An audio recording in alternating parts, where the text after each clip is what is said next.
Bom dia, alunos, tudo bem com vocês? Espero que sim.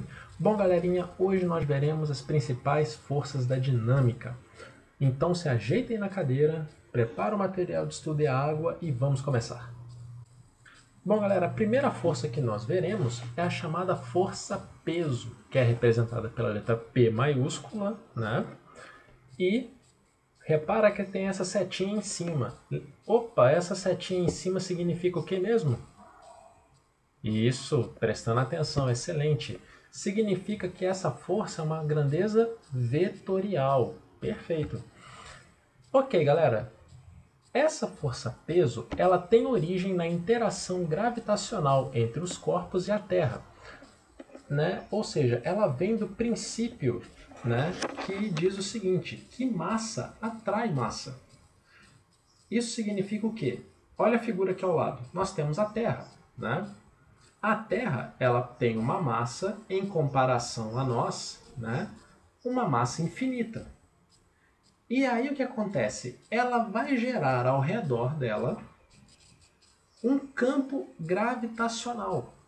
E esse campo gravitacional vai interagir com tudo que tenha massa diferente de zero. E aí o que acontece? Nós temos a massa do corpo. A massa é uma grandeza escalar, né? E temos a gravidade. A gravidade, a aceleração da gravidade é uma grandeza vetorial. Então, galera, a força-peso terá o quê? A direção e o sentido da gravidade. Então, pessoal, nas mediações da Terra aqui, né, como você pode reparar no desenho, toda força-peso está o quê? Na direção do centro, né, no centro da Terra, apontada para o centro da Terra, tá? Não importa onde você esteja.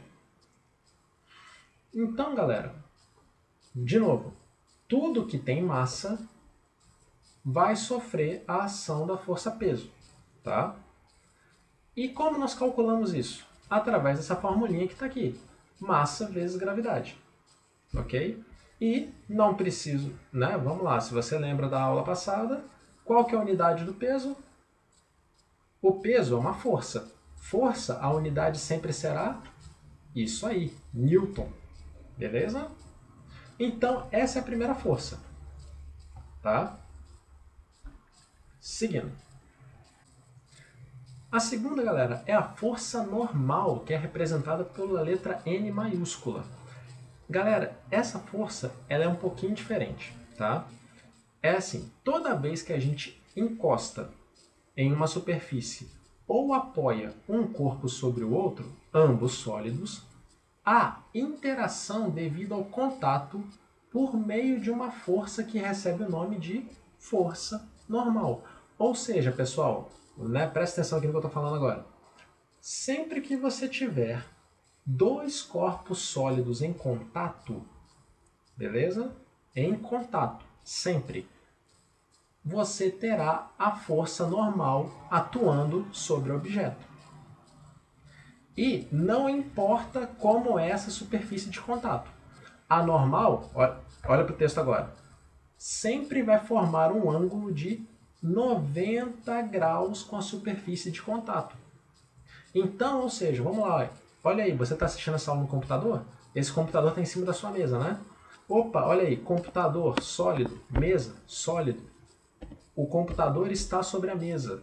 Isso significa ó, os dois corpos em contato. Isso aí, tem uma força normal atuando no seu computador, né? E essa força é o quê? É feita pela mesa. E aí, como você pode ver, ó, ou seja, vamos lá, até agora, o seu computador tem quais forças atuando sobre ele? Se ele está aí apoiado em cima da mesa. Tem a força peso, afinal o seu computador tem massa, né? Que aponta para baixo. E o computador, o que? Recebe uma força da mesa que é chamada de normal. E ela faz sempre 90 graus com a superfície. Então, se a superfície está no plano, essa força tem que estar o quê? Na vertical para cima. Agora, vamos lá, você chega, aí você está em pé, digamos que você esteja em pé, e você resolve se apoiar na parede. Aí, o que acontece? vamos lá, você está apoiado na parede, então, ou seja, vamos lá, você tem a força peso atuando para baixo, só que você está apoiando a parede. Então, o que acontece? A parede e você estão o quê? Em contato. Logo, vai surgir uma força normal. E essa força, de novo, 90 graus com a superfície de contato. Então, agora ela não está para cima. A superfície de contato não está na vertical? Então, se é 90 graus, essa força tem que estar direcionada para onde? Para frente, né? No caso aqui da figura, tem que estar direcionada para a direita. Beleza? E detalhe, essa força normal não está na parede, está no objeto, ou seja, está atuando em você. Ok? E a terceira e última figura aqui, ó, nós temos um plano inclinado. Agora vamos lá, imagina o seguinte, você tem algum objeto, vamos lá, coloca aí um caderno, alguma coisa sobre a mesa. Aí você levanta um dos lados da mesa. É basicamente isso que você tem. Né? Você tem a força-peso apontando vertical para baixo, né, na direção da Terra. A posição do objeto não importa. Né? Como nós já vimos, é sempre uma linha do centro do objeto até o centro da Terra. Né? Vertical para baixo, o peso.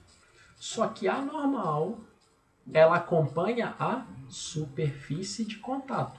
Então, à medida que, né, você vai levantando essa mesa, a normal ela vai o quê? Ela mantém 90 graus com a superfície, então ela vai acompanhando a inclinação. E aí você tem essa figura aí, né? Você tem essa representação gráfica, né, das forças atuando no objeto. Tranquilo, galerinha? Entenderam? Força normal, dois corpos em contato, né? Sempre que você tiver corpos em contato, e ela sempre fará 90 graus com a superfície de contato. Show? Vamos seguir então. Força de tração, galera, representada pela letra T maiúscula. Vai reparando, força é uma grandeza vetorial, então todas as forças que eu estou falando tem a setinha em cima, grandezas vetoriais. É uma força, galera, que sempre irá surgir quando você tiver o quê? Fios, cabos, correntes, etc. Sempre que você tiver isso no problema, né, essa força vai aparecer. E essa força, galera, sempre estará na direção do fio, na direção da corda. Então, vamos lá, olha os desenhos aqui. Ó. Você tem um pêndulo, né, digamos assim, você amarra no teto uma bolinha. Essa corda, esse fio, né, ele vai sofrer uma tração, né? Então vai surgir sobre essa corda uma força. E essa força é a força de tração. E ela aponta no sentido vamos lá. Está na direção da corda e qual sentido? No sentido... Imagina o seguinte. Essa corda vai puxar o objeto, certo? Então aponta na direção do puxar. Ok? E galera, em situação ideal, né, a gente considera esse fio, essa corda, sem massa, ou seja, a massa desprezível, logo a força-peso não vai existir sobre ela, inextensível, ou seja,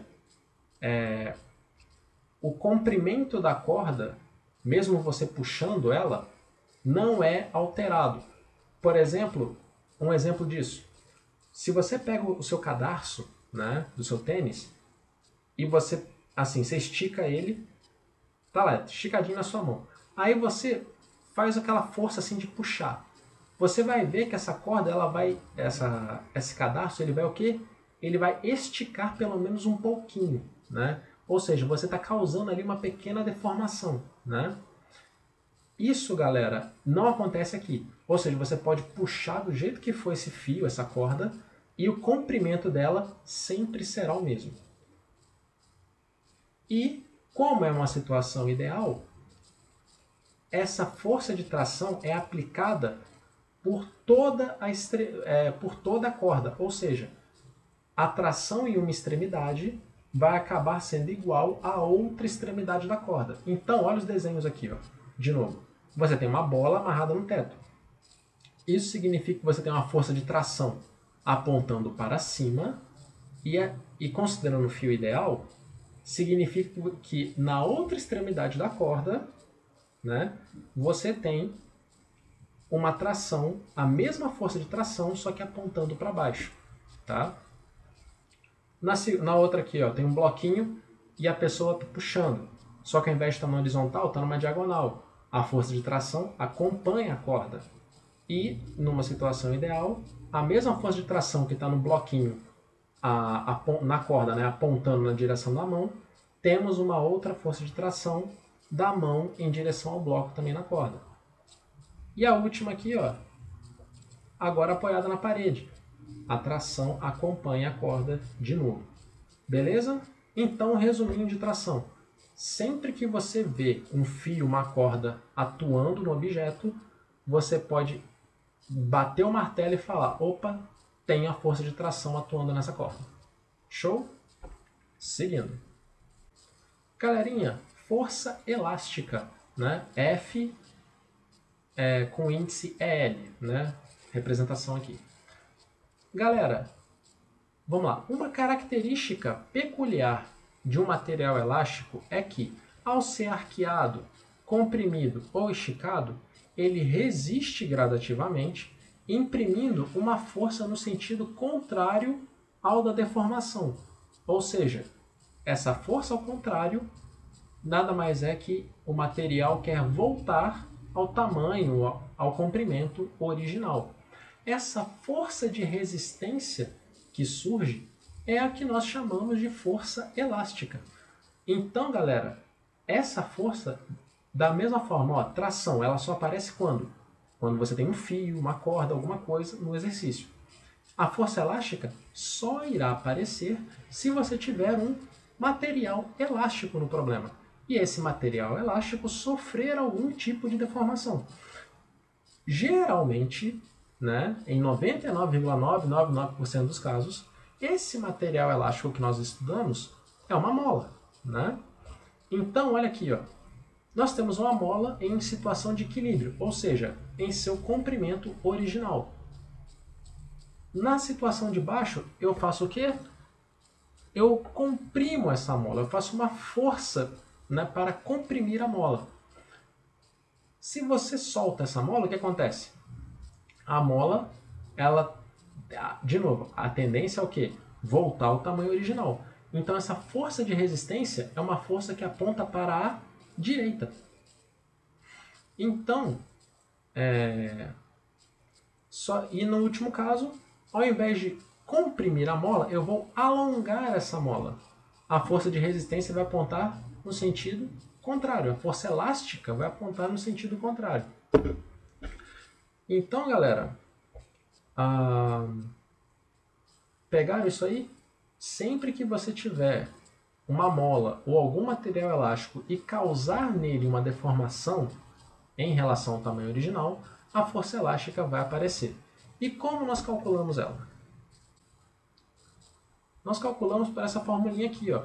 A força elástica é K vezes X, onde K é a constante elástica da mola e X é a deformação da mola.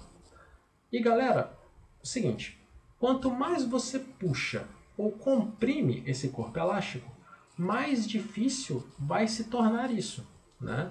Porque a força produzida é proporcional à deformação por ele sofrida.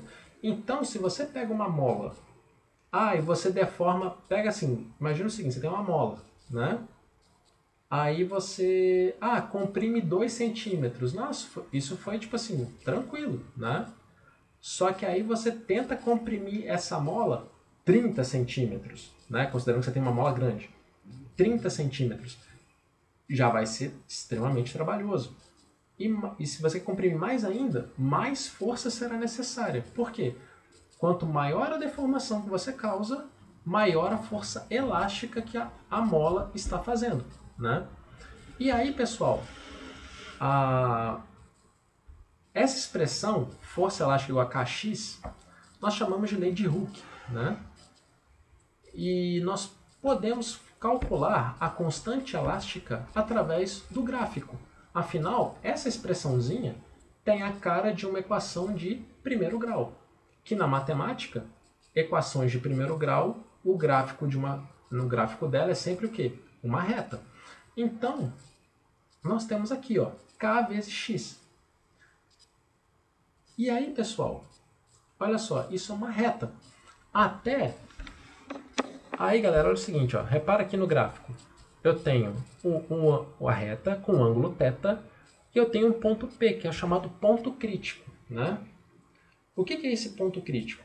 Nada mais que o máximo que a mola pode sofrer a deformação sem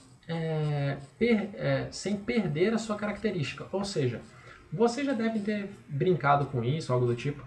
Pegar uma mola pequena, aí você estica ela tanto, ou seja, você causa uma deformação tão grande nela que ao você soltar, a mola não volta ao tamanho original. Ela, tipo assim, ela perde a sua propriedade, né? Ou seja, você danificou a mola de uma forma que ela já era, não volta mais ao tamanho original. Ou seja, é uma deformação limite, né? Então, galera, até esse ponto, sim, vai se comportar como uma reta perfeita ali, né? Bonitinha, tranquilo. E como nós... Então, Igor, beleza, entendi isso aí. Mas ainda não entendi a ideia de como que eu vou calcular essa constante elástica pelo gráfico. Pessoal, vocês farão isso, né, através do coeficiente angular da reta. Se vocês lembrarem das aulas de matemática, o coeficiente angular da reta é sempre igual a quem? A tangente do ângulo.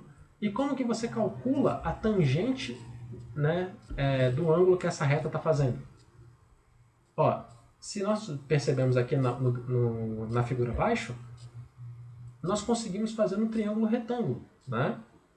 Onde o cateto adjacente é a deformação e o cateto oposto é a força elástica. Então, ou seja, a tangente de θ será a força elástica dividida pela deformação, né? Ou seja, a tangente desse ângulo é a própria constante elástica da mola. Ou seja, se o exercício não der para você o valor dessa constante elástica no enunciado, ele vai te dar informações para você, ou ele já vai te dar o gráfico pronto, né? Ou te dar informações suficientes para você desenhar o gráfico, né? Para aí sim fazer os cálculos. Tranquilinho até aqui, galera? Show de bola? Vamos lá, mais uma força então. Que é a força de atrito, o FAT, né? F com o índice AT, né? Essa força, galera, ela tem origem no roçar das superfícies e sempre se opõe ao sentido do movimento ou da tendência de movimento. Ela vai depender dos materiais que formam os corpos que estão em contato, né? Ou seja, das irregularidades entre as superfícies e da força de contato entre elas. Olha só, nós temos o seguinte, olha aqui as figuras. Você tem uma caixa, certo? E aí você tem uma corda e uma pessoa segurando essa corda. Num primeiro momento, essa pessoa não está fazendo força nenhuma. Sendo assim, as únicas forças que estão atuando é quem? O peso e a normal. Ou seja, de novo, a caixa está em repouso. Se está em repouso, não tem movimento, você não tem força de atrito atuando nessa caixa agora. Mas aí, agora essa pessoa exerce uma força F, né? Na intenção de puxar essa caixa. Agora sim, essa caixa ela tem uma tendência de movimento. E que tendência é essa? A tendência da caixa é ir no sentido na qual ela está sendo puxada, né? Ou seja, na direção e sentido da força que está sendo aplicada sobre ela, né? Que no caso, para a direita, que o bonequinho está fazendo. O atrito sempre irá se opor a esse movimento, a essa tendência. Então, enquanto a força é na horizontal para a direita, que o bonequinho está fazendo, o atrito será mesma direção horizontal, só que oposta ao movimento. Então, é para a esquerda. E, galera, ela é proporcional, né, à anormal. Ou seja, o coeficiente de atrito vai depender da superfície, né? Ou seja, do material e da superfície. E isso, galera, o exercício tem que te dar. Não se preocupe em memorizar, porque cada material tem o seu. E já normal. A normal, sim, aí a normal ela vai depender, né? Vai depender de quão grande é esse contato, né? E também tem relação com a força-peso, tá? Mas fiquem tranquilos, a gente vai ver isso com mais detalhes na próxima aula, que a gente vai ver aplicações das leis de Newton e leis de Newton, tá? Por enquanto, memoriza só isso aí. Força de atrito sempre vai surgir quando você tem essa tendência de movimento ou movimento e sempre é oposta a isso, tá? E você calcula por essa fórmula, coeficiente de atrito vezes a normal. E galera, existem dois tipos de força de atrito, tá? A primeira é a chamada força de atrito estático. Ou seja, quando que ela surge? É quando o corpo está na iminência de movimento. Ou seja, o que eu quero dizer com isso? É quando, vamos lá, você tem aqui um bonequinho e esse bonequinho está fazendo uma força no intuito de empurrar essa caixa. Só que a caixa, ela ainda está em repouso. Ou seja, ela ainda está parada, ela não se mexeu. Se nós temos essa tendência de movimento, nós temos a força de atrito. Lembra que eu acabei de explicar? Ó, tinha a caixa parada, o bonequinho segurando na corda, mas sem fazer força. Eu tinha atrito? Ainda não, porque o bonequinho não estava fazendo força. Aqui é a mesma coisa. Agora você tem o bonequinho fazendo força no intuito de empurrar, né, essa caixa. Como ele está fazendo essa força de empurrar, você tem um atrito, né? E é o atrito responsável por fazer com que essa caixa ainda permaneça em repouso, né? Afinal, o bonequinho está fazendo uma força para a direita, a tendência da caixa é para a direita, logo o atrito é para a esquerda. Só que aí, esse bonequinho, né, ele continua fazendo força até chegar numa força tão grande que supera a força de atrito. E aí a caixa começa a se mover, né? Quando a caixa começa a se mover, o atrito desaparece? Não, o atrito continua lá. Só que, ao invés de ser o atrito estático, agora é chamado de atrito dinâmico, ou, dependendo do material de estudo que você achar por aí, também pode ser chamado de atrito cinético. É a mesma coisa, só que com outro nome, tá? Ou seja, sempre que você tiver dois corpos em contato, onde um desliza sobre o outro, você tem uma força de atrito e esse atrito é o atrito dinâmico. Legal, Igor. Entendi. Ok, tranquilo. Né? O atrito dinâmico também é contrário ao movimento. Show de bola. E como é que eu vou calcular isso? Galera, a formulinha é a mesma. A única cuidado que você tem que ter é o seguinte. O coeficiente de atrito estático é diferente do coeficiente de atrito dinâmico. Tá? De novo, o exercício vai te dar essa informação. O valor do coeficiente de atrito estático, aí você usa para calcular atrito estático. Você não pode usar esse valor para calcular atrito dinâmico, tá? Cuidado com isso. E o atrito dinâmico é com o coeficiente de atrito dinâmico. A força normal é a mesma independente das duas situações, né? Então, não tem essa de normal estático, normal dinâmico, tá? E aqui uma representaçãozinha para vocês. Se vocês prestarem atenção, a fórmula da força de atrito é similar à da força elástica, porque ambas são o quê? Primeiro grau. Então, a reta, o gráfico é similar. Só que olha só, lembra que eu acabei de falar? Temos o atrito estático e o dinâmico. Ou seja, repara o bonequinho aí, ó. À medida que ele vai fazendo força em um gráfico, força por força de atrito. Quanto maior a força que o bonequinho está fazendo, né, maior a força de atrito. E isso vai até chegar ao ponto de iminência de movimento, que é aquele ponto que basta um pouco, ou seja, mais uma pequena fração de força para esse objeto começar a se deslocar. E uma vez que ele se desloca, pronto, ele está em movimento, mas a força de atrito ela tem um decréscimo, né? Galera, a força de atrito estático sempre será maior que a força de atrito dinâmico, tá? Só você reparar aí repare o gráfico, ó. A força de atrito estático, ela tem um pico, né? E aí quando passa disso tem um decréscimo, né? E aí uma vez em movimento, galera, não interessa mais, tá? Uma vez que o objeto está em movimento, seja ele lento, rápido, o valor do atrito dinâmico sempre será o mesmo. E o atrito estático sempre será maior que o dinâmico.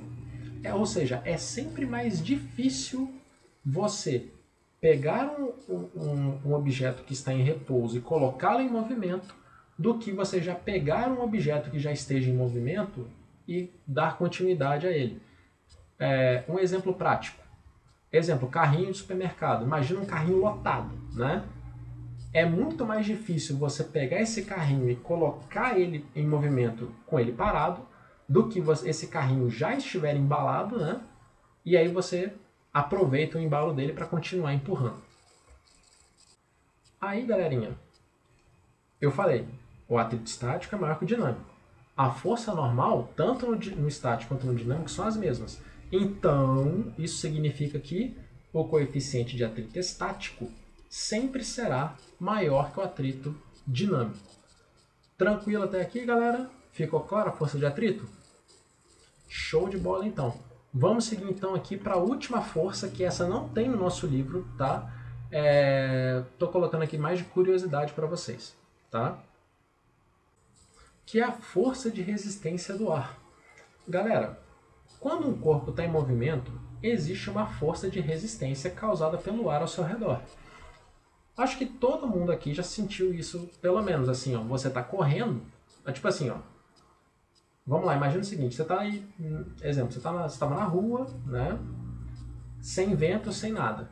Aí você começou a se movimentar, querer correr, você sente como se tivesse um vento passando por você. Isso, galera, é o ar fazendo resistência ao seu movimento. Só que a velocidade com que a gente caminha, a gente corre, é uma velocidade muito baixa. Então essa força de resistência não, assim, não é assim, desprezível, podemos considerar, né? Por isso que dependendo do exercício, não sei se vocês lembram esses de queda livre, né, de lançamento, fala assim, em uma situação ideal, despreze a resistência do ar, né? Por que disso? Porque a força de resistência do ar ela só será significativa na hora de um exercício, na hora de um cálculo, né, de alguma máquina, quando as velocidades são altas, né? Então, nós temos duas formas de calcular essa força. Quando temos velocidades baixas, ou seja, da ordem de metros por segundo, ou seja, vamos lá, 5, 7, né? A fórmula é K vezes A vezes V, onde K é a constante que depende da forma do objeto e do tipo de fluido. No caso, o fluido é o ar que nós estamos estudando. A é a área de contato entre o objeto e o fluido, no caso o ar. E V é a velocidade com a qual esse objeto está se deslocando. Agora, quando você tem velocidades altíssimas, na ordem de dezenas ou centenas, aí a força de resistência do ar já não pode ser desprezada, né? Aí ela vai valer K vezes A vezes V ao quadrado. E aí, galera, tem todo um cálculo, uma engenharia por causa disso. Afinal, vamos lá, imagina aí, que tipo de objetos que vão se deslocar a uma velocidade altíssima? Isso aí, carros de corrida, aviões, todos esses veículos, né, se deslocam a velocidades altíssimas. Ou seja, a resistência do ar nesses objetos é muito alta. E aí o que acontece? Tem toda uma engenharia de aerodinâmica de tal forma que os carros, os aviões, os caças, né, são desenhados de forma para que essa resistência do ar seja minimizada, de forma que eles não percam desempenho. Por isso que carros, né, esportes, né, carros assim, né, de corrida, têm um design totalmente diferente dos carros populares, porque os carros populares não foram projetados para andarem a velocidades altas, né? Assim, velocidades muito altas, né? Tanto é que é muito mais difícil você conseguir guiar um carro popular a uma velocidade muito alta do que um carro de corrida, muito por causa da aerodinâmica e da resistência do ar envolvido. Beleza, galera? Então, turminha, ó, vou ficar por aqui. De novo, essa aqui foi só uma curiosidade, tá? Eu sei que não tem nenhum exercício disso no seu livro, pode ficar de boa, tá? E aí, turma, na próxima aula a gente vai entrar leis de Newton e aplicações. Aí a gente vai ver muito problema, tá? Que é a parte mais legal desse conteúdo.